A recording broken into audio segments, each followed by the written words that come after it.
Good afternoon, ladies and gentlemen. My name is Druv and I am representing the affirmative side of today's debate as its first speaker. Today, we are debating that the Hungarian Revolution should be used as a model for all civilizations. First of all, let's get to the Hungarian Revolution. What was it? It was a revolt against the government of the Hungarian People's Republic and its Soviet-imposed policies. It lasted from the 23rd October to the 10th of November in 1956. And I'd like to share a quote with you from Karl Marx. Revolutions are the locomotives of history. Now, what does this mean? This quote clearly means that all revolutions represent progress in mankind, in humanity, moving forward, not backward. And whether they are successful or not, they represent the majority of people's decisions. Let's get to the Hungarian Revolution again. So, it was a failure at first, because it resulted in a Soviet victory, and the revolutionaries were crushed.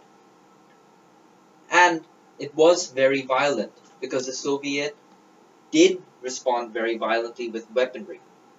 However, it was highly influential and foreshadowed the Soviet Union's downfall. It was a successful failure. It started out peacefully, but afterwards violence began because of the police shooting at a student protester. A student was killed, and that is why the violence all began. The protesters were non-violent at first. They didn't mean to do any harm. Now, why should we use this revolution as a model? A model is something that you follow, something that you imitate because of its success. And we're looking at this as a successful thing, even though it was a failure.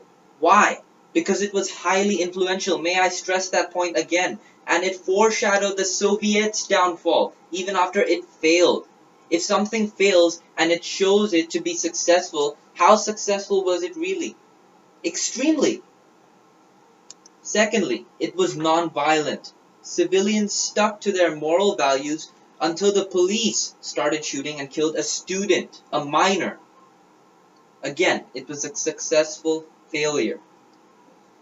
And getting back to the quote I mentioned at first, all revolutions, whether they're successful or not, cause people to think. Why are people going against their government? Their system? Is the government wrong? Because the majority of the people are going against their system. That obviously means that the system is wrong.